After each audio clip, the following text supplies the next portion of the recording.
All right.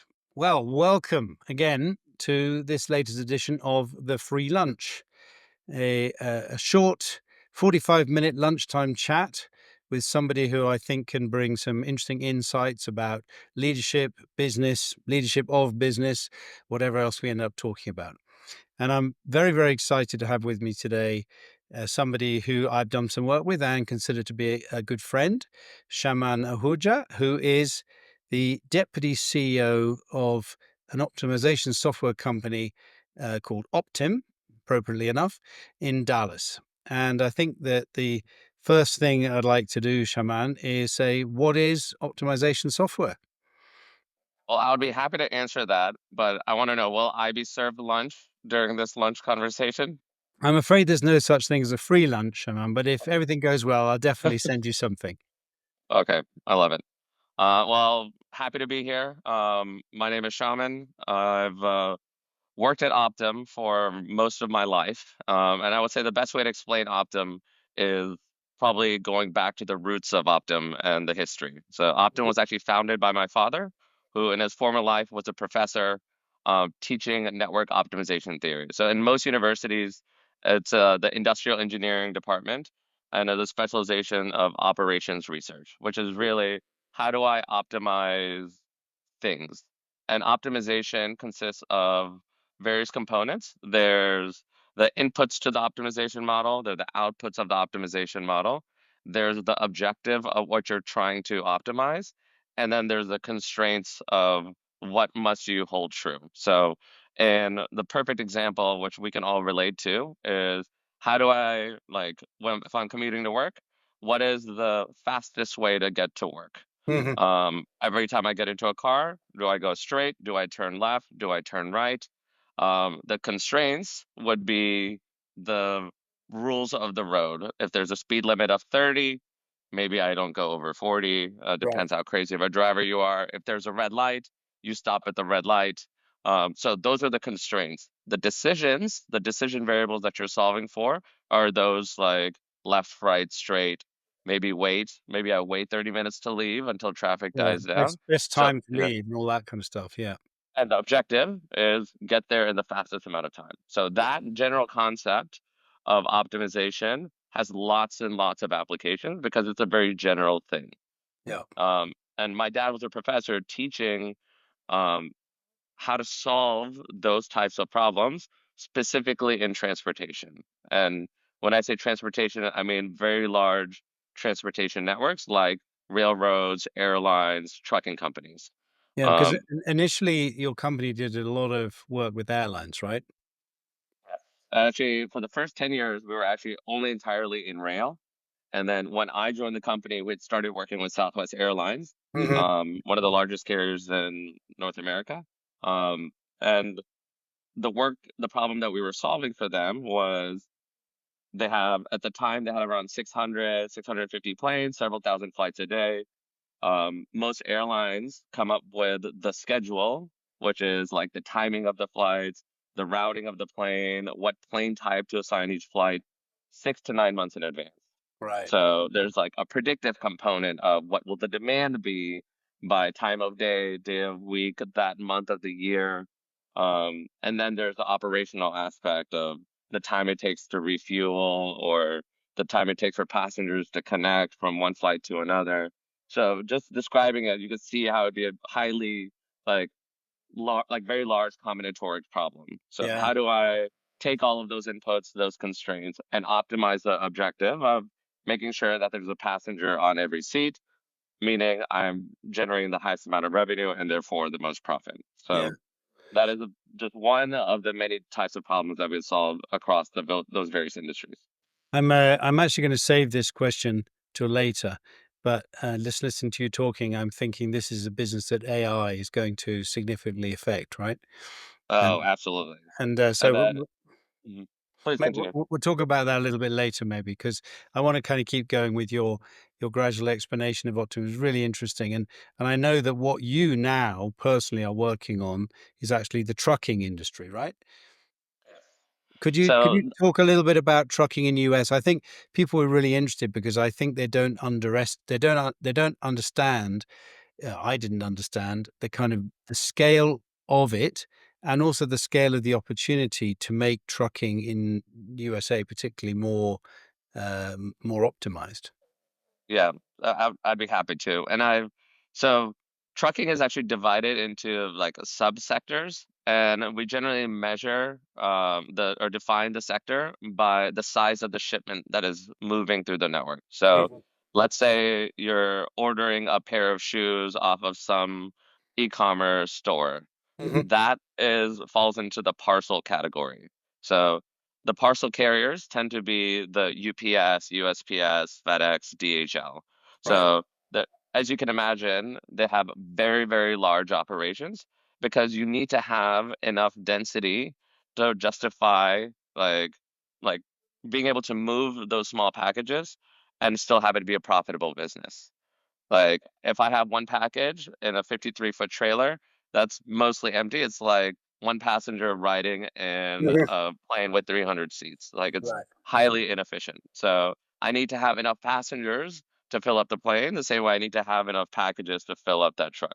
right. Then you have less than truckload, which is, let's say, several thousand pounds. And a truck can hold, let's say, around 45,000 pounds.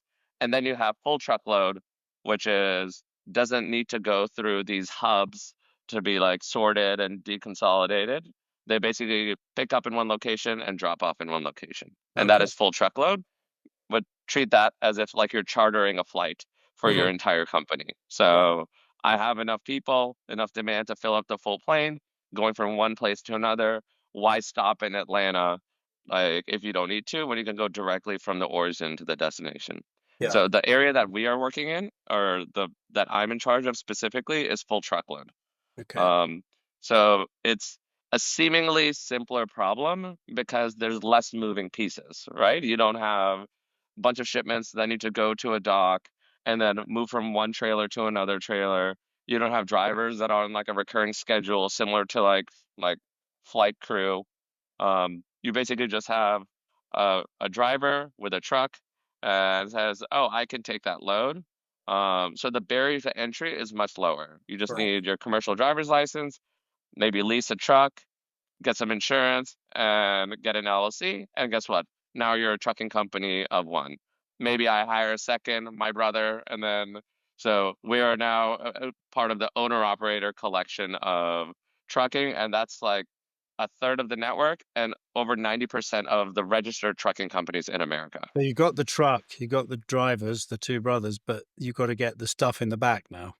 Exactly. So now where do you get the business from? Right. So there's tons of companies that have stuff that needs to be moved. And a lot of it is in the manufacturing, right? So you'll have raw materials that need to be moved.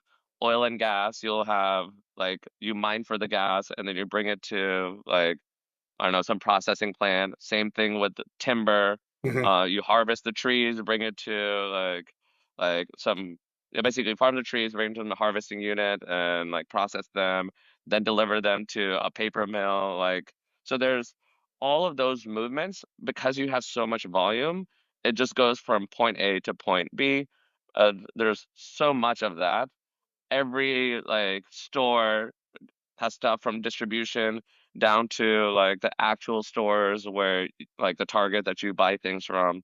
So like those companies want to do business, but they're not going to do business with Eddie and his one truck mm, because Eddie and his one truck is not enough because I have 1,000 truckloads moving a day. So I need 1,000 Eddies.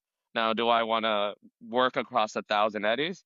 Or do I maybe want to work with one broker that mhm, can work with the 1,000 Eddies on my behalf? So they were like, you manage all of my shipments, you source the drivers, and you are on the hook for making sure that my shipments are delivered on time without damages. mhm, So that's why, because it's so easy and so such a fragmented market of carriers, you have this other tangential industry that is formed, which is brokerage, yeah, which exists to basically like they basically just serve as those consolidation hubs connecting those shippers to the carriers, the equivalent of what travel agents used to do mhm, um, with airlines and passengers. right.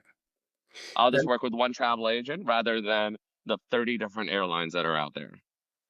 And you've been developing a specific software solution, which is going Right. to which bit is it that's going to fix? The part of so our solution is actually catered more towards the enterprise fleets. So when that Eddie's 1 and 2 truck grows to 5, 10, 20, over 100, now you have what's called like scale. You have large like operations, you have a team of planners rather than maybe your wife doing the planning and Yeah. accounting. Um, so now that you have this team, how do I make sure that the team is like increasing the utilization of my drivers? Basically, how am I making sure those drivers are on the road and they're carrying cargo as much as possible? And then you have to balance the needs of the shippers, which is, hey, I want this delivered tomorrow, or I need this delivered like yesterday. And Mm. then my driver that's like, I want to be home tomorrow. Right. So, how do I make sure that I'm making sure all of my drivers are getting miles because they only get paid for the miles that they drive, but I'm also getting the drivers home when they want to? Right. And there's so much attrition in this space because it's so easy to be like, I don't like this. I'm not getting enough miles. This other broker or shipper or whatever, just down the or trucking companies, it's promising me miles and a $5,000 joining bonus. So the Yeah, average attrition in the industry is over 100%. that's amazing. That means, And yeah. they're staggering numbers, right? It's like I don't know whether they've got some good numbers you could throw at me, just in terms of, the amount of dollars we're talking about, the amount of trucks there are, because it's always It's in fascinating. trillions. Right. Yeah, like as far as I mean, the global supply chain, and then here it's like I don't know, hundreds of billions. You have Mm. more than 1 million registered trucking companies in Wow. like North America alone. So the market is large, Yeah. and it's highly fragmented. Everybody's using, and there's new startups popping up every day. So there's a lot of noise, especially now with AI. There's even more noise of like what is actually going to add value to my business. Right. And the larger the fleet, the more resistant they are to change, right? If I've been working a certain way for the past 50 years and it got me to my 500, 1,000 trucks, like it's going to be like a lot of work, a lot of effort to change how they operate their business. Right. But like they want what's on the other side of that change, right? Especially now that there's a freight recession where there's basically less freight than there is capacity. Uh-huh. So, and it's a cyclic thing, right? So, as people are shopping more or interest rates are low, they're building houses, more construction material is moving. So, as more things move in America, then like the price of movement goes up, then more carriers come and enter the market, and then like everybody's making money, but then eventually that bubble will go down. Now there's more trucks, then there are things being moved, and then so the rates go down. It's then less profitable to be a trucking company. The trucks lose or like fold up shop, and Mm. then the number of carriers goes down. So it really is like a several year cycle. Yeah. And we are in the low point of that cycle, and we have been for the past 2 years. Okay. Um, so there's a challenge right now where companies are struggling. They want to invest in better technology to do like basically squeeze more juice Yeah. um, out of the same operations, but they're also reluctant because every dollar counts. Yeah. So as I also have to spend money and like make a bet to Mm. like see what's on the other side of that. But every dollar is precious. So if I bet on the wrong thing, it could mean the end of my business. Yeah. So, Well, or letting go of 30 drivers. investing when the market's low is always scary, but it also can bring the biggest returns, right? Exactly. So I'm ever since I've known you, Shaman, you've been working on developing software, Hmm. and I think it'd be fair to say that you've had some ups and downs with that. Um, I'm very interested in your experience around that. I mean, you are in the business of developing some software which not only you got to sell, but it's got to work, right? I Hmm. mean, one thing is to go out there and sell this new solution, but the other thing is that when the customer installs it, it actually does the thing that you promised that it would do. Um, so I was just thinking in terms of like as being the leader, my thing is leadership. So as being the leader of a software development program, are there any particular learnings that you have along the way that has been kind of like something you've had to learn the hard way, or there's been a surprise to you, or happens every time? And any kind of particular thoughts you can share on that? Yeah, so there's I mean, the list goes on, as an endless and constantly growing list. But there's, I would say, I want to answer your question with a question, which Yeah. is, do you want from the customer and product perspective, or do you want to go with the people perspective? Because I think they each have their own challenges. Well, I'm happy to hear about both. I mean, I think honestly and truly, I really like to hear from your perspective. So, in the sense that that there is you trying to manage a group of people with a head-end computer, maybe in a different country. That's something else you could talk about, possibly, who are hammering away, building code, but on the other hand, they're doing it according to the plans put together by product design people. And then at Mhm. the same time, you've got salespeople champing at the bit, wanting to get out there and sell it, and you got customers saying, "Where is it?" So, it's a pretty intense kind of position to be in, where you're the sort of conductor of that orchestra, and trying to get everybody to play to the same tune. Yeah. So one of the main challenges that I've learned initially is you can't. So you obviously will need to compartmentalize roles. You'll need to have the product person coming up with the vision and what do we build on next? What is the real problem worth solving? You might have a lower level like business analyst that creates the user stories and the detailed requirements. Then you'll have the developer that takes that spec, or the designer that works with the BA and comes up with everything. Then you have the developer that codes it, the QA that tests it. You end up with this assembly line. And Yeah, if everything is working great, um, then you get this beautiful product at the end that their customers will naturally love. Now, it has to go through that entire assembly line, um, and communication is probably the biggest challenge that I find, is that you're playing this game of telephone that by the time it makes its way to QA and eventually the customer, the hmm, message is lost. right. So, how can you make sure that the message stays constant and like through when you have five different people with five different roles with five different ways of thinking, because each role warrants a different way of thinking. A UX designer thinks very differently than a QA engineer. So, like, how do I make sure that they all get the point Right. of what they're working on? And oftentimes we don't communicate the point or the why. We only communicate the what to build. Interesting. So we need to add this button. We need to add this filter. And then you might have the most obvious gaps with that design because you didn't explain what that filter is going to be used for. Um, Yeah, and it's very and interesting that's because why is never captured in the user story is when I hit this, this should happen.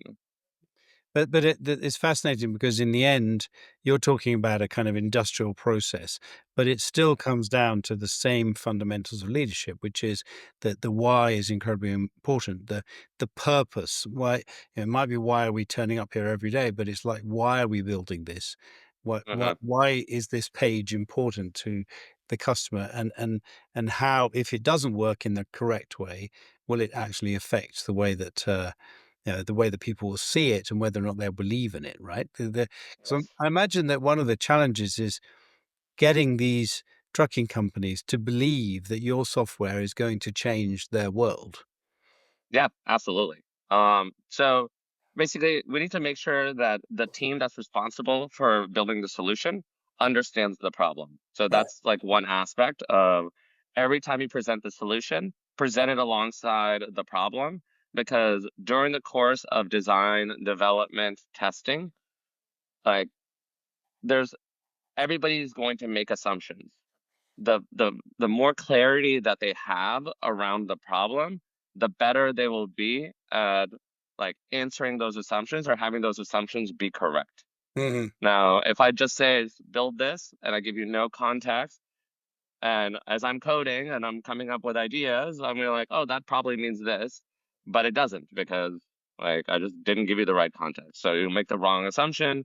QA might have also make the same wrong assumption, but for the lack of context, and then you make it all the way to the customer, and it doesn't do what they expect, Right. um, because you didn't really solve the problem. Trucking companies are now just weary, hey, does this work? And the challenge that we're facing right now is because we're going to market with a new product. Yes, we've been in like optimization for 25 years, but we've worked on the rail side, the LTL, less than truckload, airlines, but full truckload is like a much larger market, Mhm. but it's because it's more fragmented. There's like a lot of like I can't just solve one problem for one LTL carrier.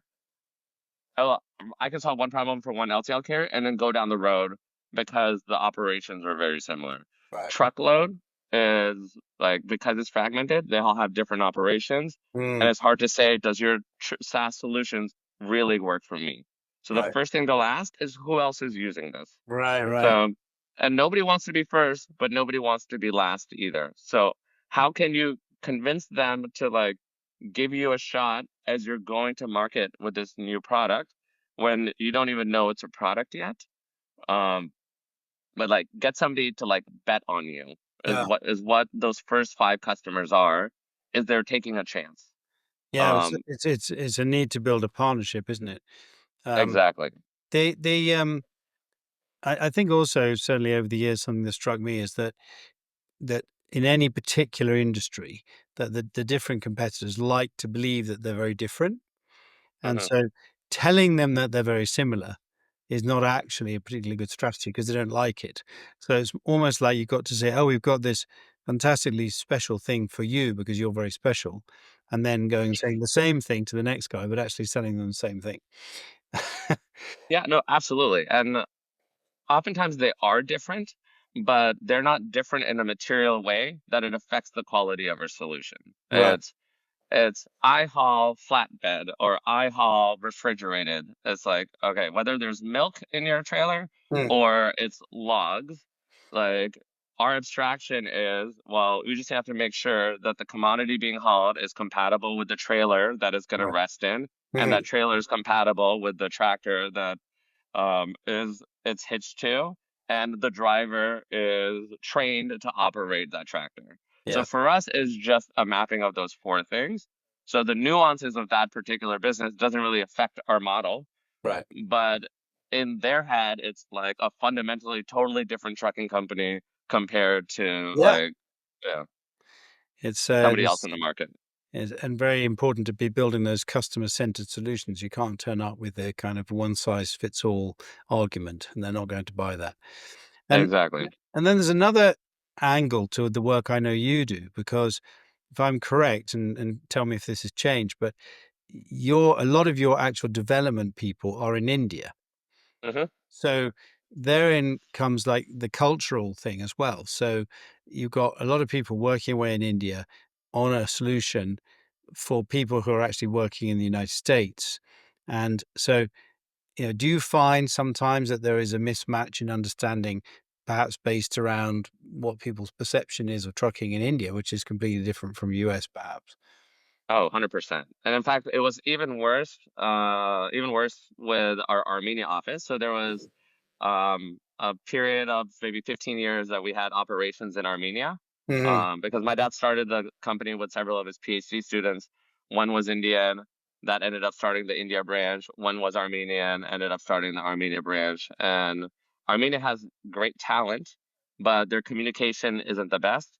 And they Hmm. also don't instill a lot of, I would say, like business mindset into the culture. It's very, um, like they're incredibly technical. They're Hmm. very like talented developers, but they just want to solve large technical problems rather than like creating a solution or a holistic solution that works for the customer. Right. Nobody wants to work on front end. Everybody wants to be like a back end and like database engineer. And those are the ones that are more respected. While like for me, like I'm a UX guy, I'm a front end guy. I want a clean design. I care about every pixel, every margin. Yeah. Like I don't want it to look sloppy. And then for them, they're like, well, the button works. I'm like, well, it's touching the other button. And the color of this button doesn't match the same button in this other page. Like, it just feels sloppy. And I care, like, I'm a perfectionist when it comes to that.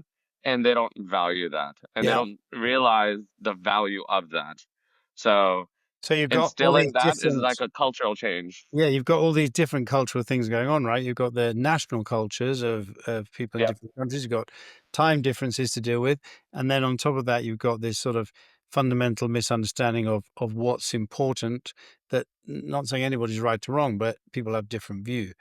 Yeah. And there's probably, I imagine, as well, in that whole area of software development, the sort of the good enough concept, which is that you need it to be good enough for your clients to be happy with it, and for at least it to get going, because then it can make some money, right? Right. Because as long as the customer is sitting in their office waiting for it to arrive, and they're working on it in the lab in India, it isn't making any money. Um, but so it needs to be good enough for them. But of course, it may not be good enough for the guys in India. They don't think it's good enough yet. Right. So I'm just going to tell you, your product will never be good enough. Right. Okay. Like, so if you go in with a mentality that it'll never be good enough, then you know that you're chasing something that you will never get to. So Yeah. then like, it's really more about when is it good enough that it won't make a bad impression. Right. Um, and so I can sit there and fiddle with colors and pixels and margins and making sure that it just is as fast as it possibly can be. But that's each day your customer is not getting value from it. And the customer is not even like giving you feedback on it. Mm. So, and most of product companies that they'll tell you, it's really, they're like, you want to iterate quickly and you want to have this constant feedback loop with your customers. And for me, again, going back to the communication, like the further away your engineering team is from your customer, that much more you need to overcompensate with extra communication. So like daily scrums is a very common practice in like engineering teams. So like that is a no-brainer. But that is just like, what did I do today? What am I blocked by? What am I gonna do tomorrow? That doesn't really, you don't ever like sit there and talk about like, hey, this is the pain point. This is why what we didn't like hit the mark. And you can only get so much of that with like 2 hours a day or 3 hours a day. And imagine if you have 40 people, like divide up 3 hours amongst 40 people and see like, do you think that's enough communication for them to get the point Yeah. when you are sitting next to your customer for days, weeks on end? So the exposure that you have is orders of magnitude higher than the exposure that your engineering teams have. Yeah. So, and your touch point with them is so small in the grand scheme of the day. The only way that you're going to bridge that gap is by visiting them, like, and being on site and next to them for at least 1 to 2 weeks, couple times a year. And Yeah. I feel like there is no replacement for that. Yeah. Like, I would find that 1 week in Armenia was the equivalent of like 4 months away from Armenia, like working remotely. And that's purely from like helping them gain the business understanding, not to mention like the relationship that was formed while we were there, and like how much closer we worked because we just understood each other better, Yeah. like having sat next to the person, having gone to dinner with that person. So Yeah. don't view it as an outsourcing team, and like view them as an extension of you, and either you visit them or have them visit you. Yeah. It's interesting, isn't it? How in the end, we're us humans, we are social animals, and that personal contact, looking somebody in the eye, taking them out for dinner, talking about things other than the project, still is incredibly important. And I think as the leader of that, you've got to combine those kind of tame process problems, right? Where it's about how do we do this most effectively? How do we optimize? How do we make sure that we're not wasting money or time? But then you've also got the more emotional buy-in of the, Hmm. the customer has got to believe that you're going to produce this thing that's going to work for them. And the guys who are developing it have got to believe that you can sell it to them and do that sort of part of the process. And so that there's despite the fact it's a very technical process, there's actually quite a lot of it which is not so much technical as building belief, right? Building trust, building belief, building Absolutely. And communication. that is something that no book can teach you, no coach can teach you. It's really like, because all of those things, I mean, respectfully, it's really more just about like process and but the execution of like doing the right thing and influencing people, like that is more art than it is science. And that is a lot of like see what works and like fail, fail, fail, and eventually you'd realize you've actually gotten good at something and like you don't even know it. And It's if like you if you go into a room and have a meeting and then people are like bought into your idea, like you know you've done it. But Yeah, there's nothing that says, I'm sure there's tons of books on sales, but tons of people that are bad at sales from like the grand scheme of things. right. And so so many, I mean, that there's so many startup companies in the world today who've got a brilliant idea. They've worked out how to solve a problem. They think they've worked out how to make money out of it. They're seeing those $1 trillion of potential market, whatever it is, and doesn't have to be trucking, could be anything at all.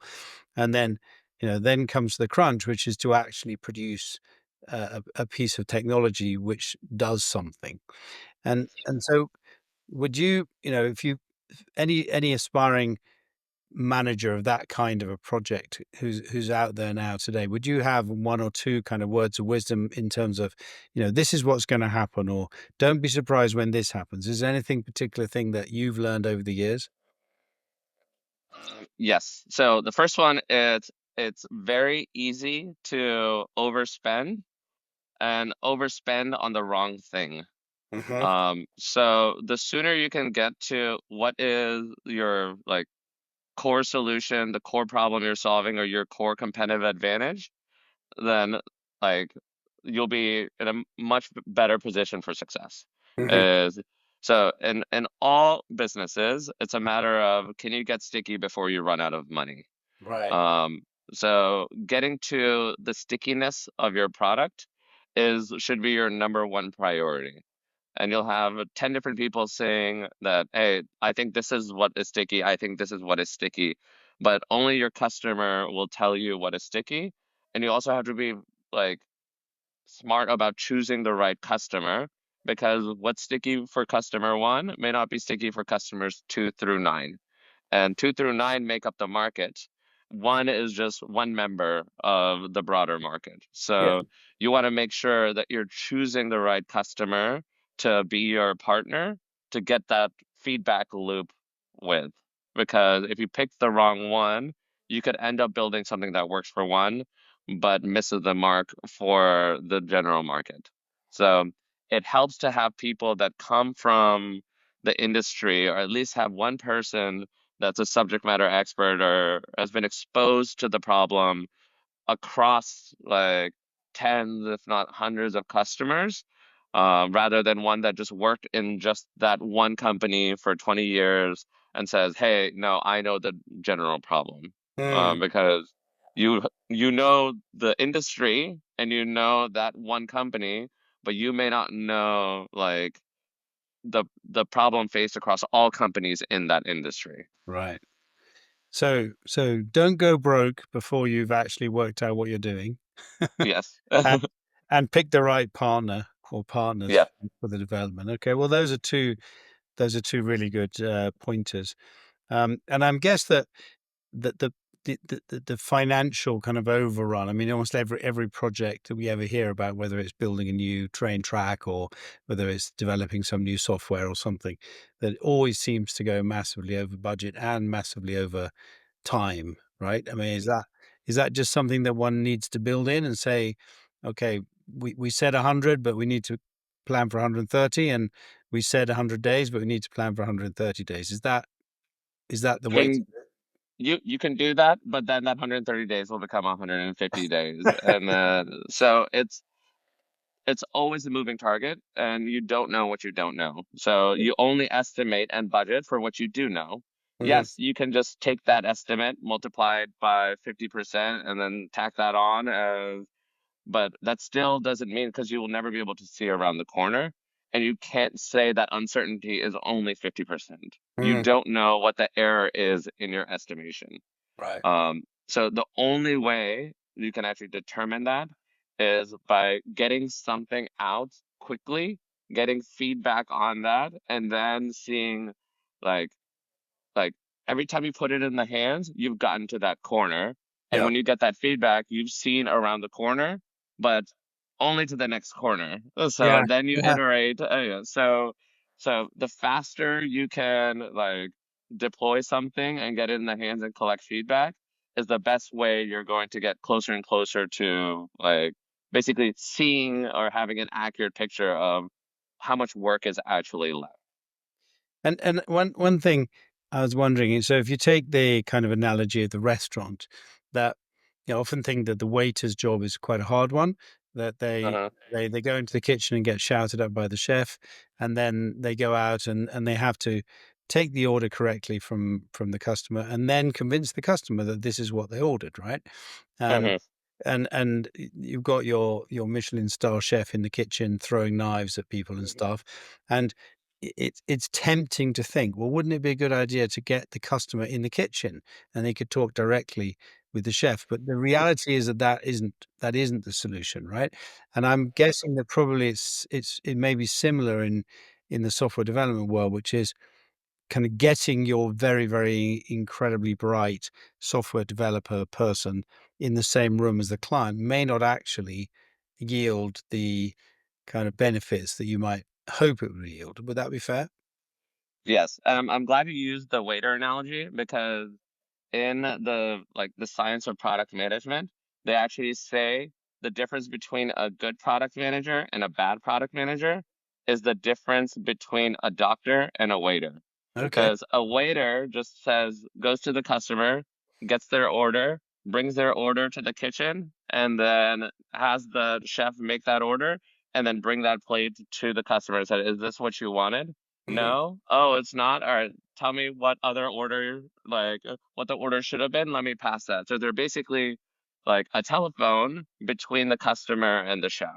Right. A doctor is one that hears your ailments, hears your concerns, and prescribes you a solution to your problem. Mhm. So, you like you might say I'm sore or I need like a muscle relaxer, but they're like, no, your real problem is I don't know this other condition. Like obviously I'm not a doctor, so I'm terrible at that.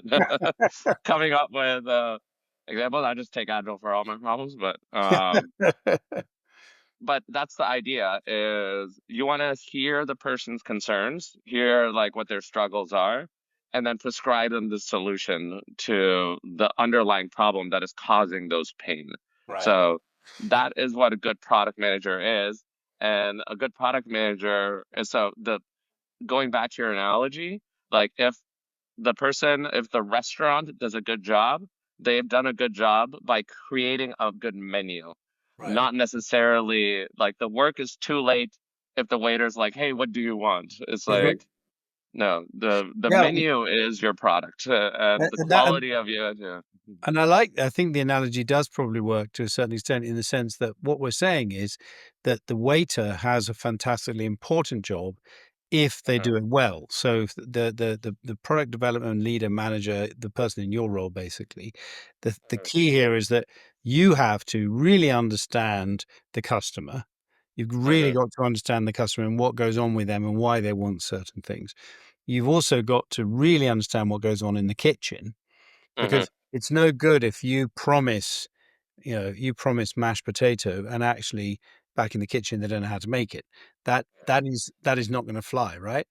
And yep, and then there's going to be a lot of tension, um, and because then of course you're left with the question of, well, we can learn to make mashed potato, so that sounds to me like an overspend, right? right, exactly. And so I think in the end, this job you have is extremely challenging because you've got to have the respect of the guys who are doing the developing, and you've got to have the respect to the guys you're selling to. So Mhm, it's and without actually doing any of that, right? You're not going to go and drive a truck. You're not going mhm. to go and sit at a computer and code all day. So yeah, I mean it's highly challenging.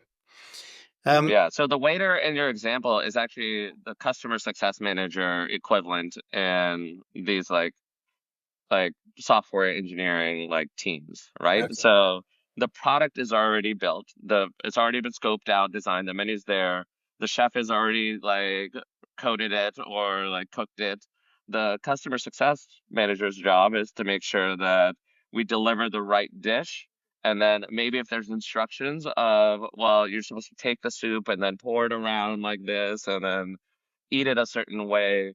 Like, so there's an education aspect, but they're the face of the product in the eyes of the customer. Right. And so you want to make sure that the customer has the best experience. And like a good waiter can really make or break like that experience that you have. Doesn't matter how good the food is. If I waited 3 hours to get my meal, I'm gonna be pissed off.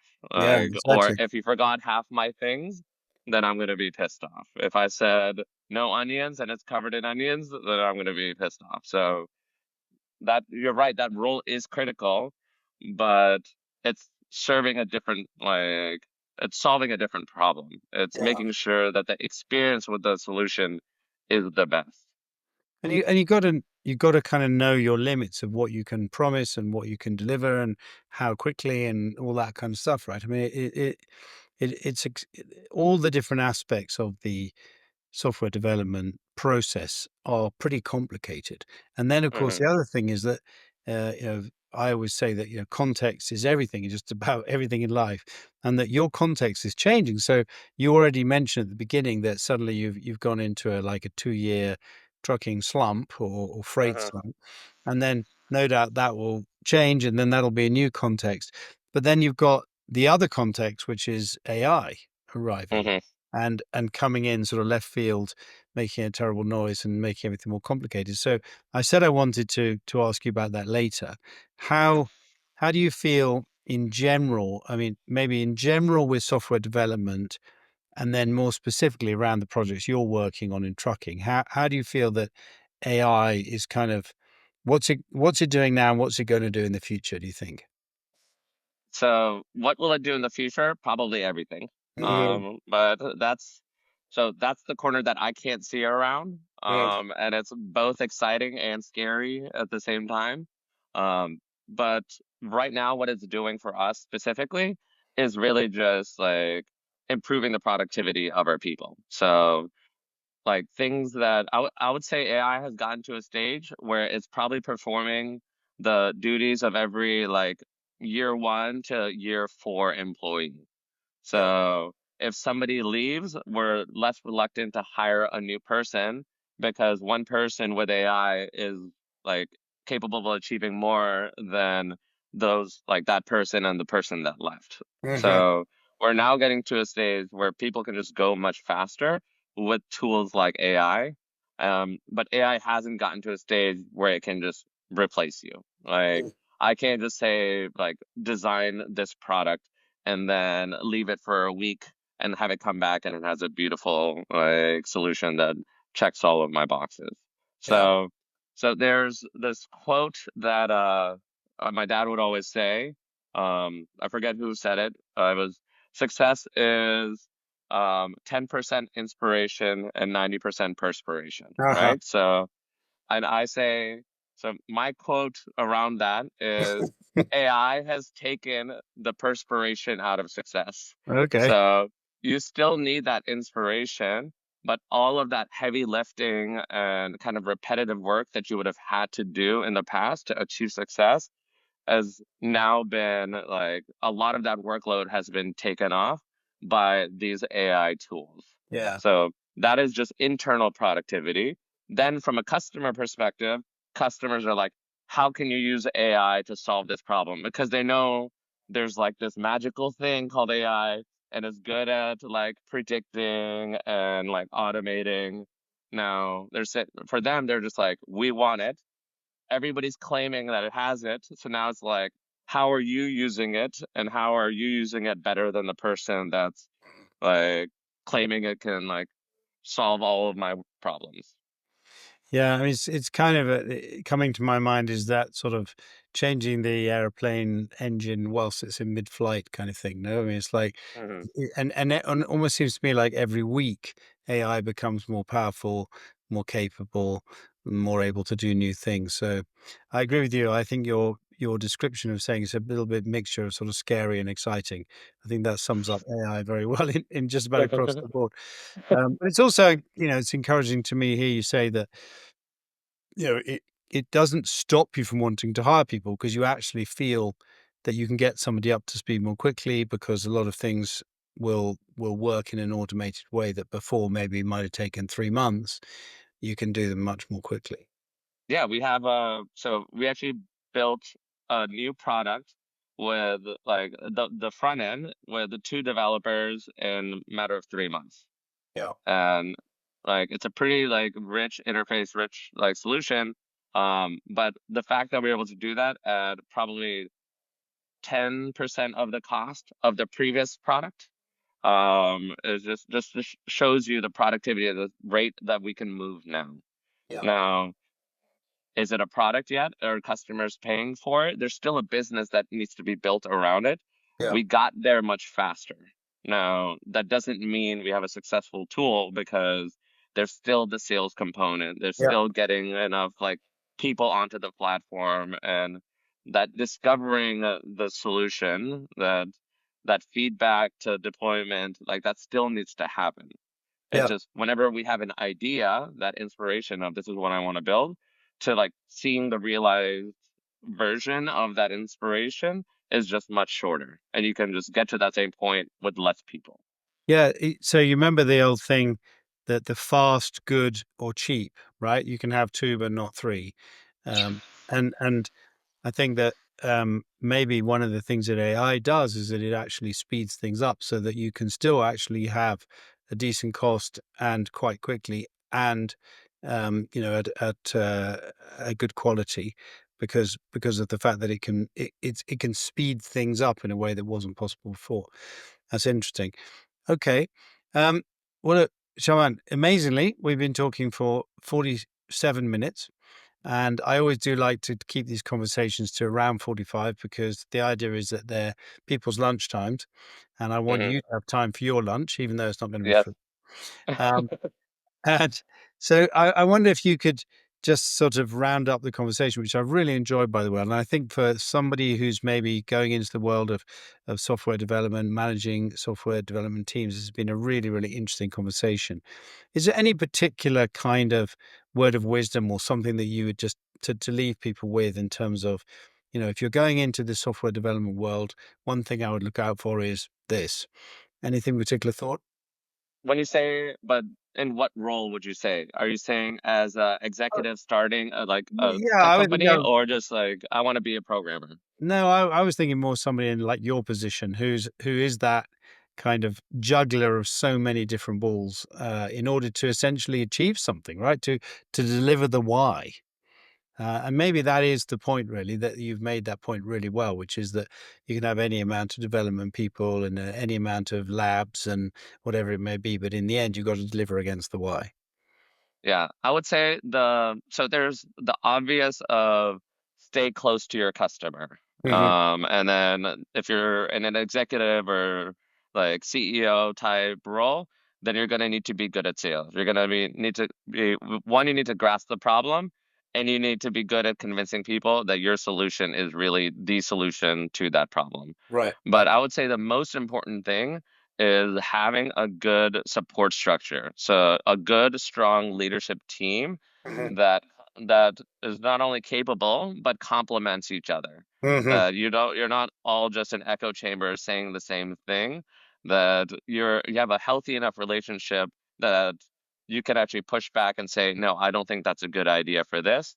Yeah. And have the humility as that CEO executive to say, "Oh yeah, I actually think you're right," Hmm. rather than, or does everybody else feel this way?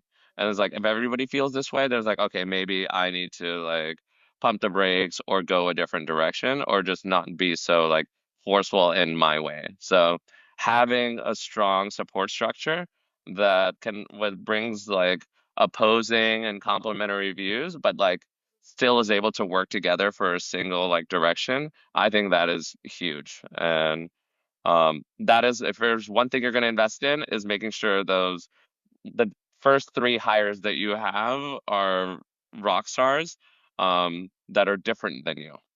That's so interesting. The diversity of skills and talent and experience and working style, because I think there is a tendency to hire people like ourselves because we get Uh, on well. We get on well with people like ourselves, but in we reality, like being agreed to. absolutely, Uh, absolutely.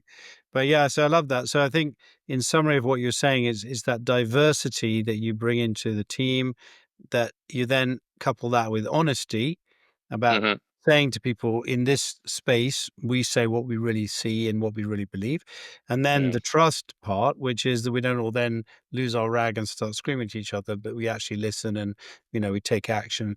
And if the decision goes against us, we still continue on kind of in a positive way, right? yeah. They always say trust but verify. And it's like, okay, but what is verification? Verification is me checking up to make sure that you did your thing. Mm, And trust is those periods where I'm not verifying. So it's really just like the more trust you have, the longer you go between verifications. nice. Um, yeah, All right, amazing. Well, I think that's a great place to end it. Really, really have enjoyed this conversation, Shaman. same. Congratulations. I know you're getting to quite an interesting phase in your project where it's not far off from becoming a real thing. Yeah. And I know how hard you've worked on that, so congratulations in advance. Thank you. And I would like to keep in touch, and maybe we'll come back and talk to you again in a few months. Absolutely. All Thank you for right. your time. You have a good one. Bye Talk to bye. you soon. Bye.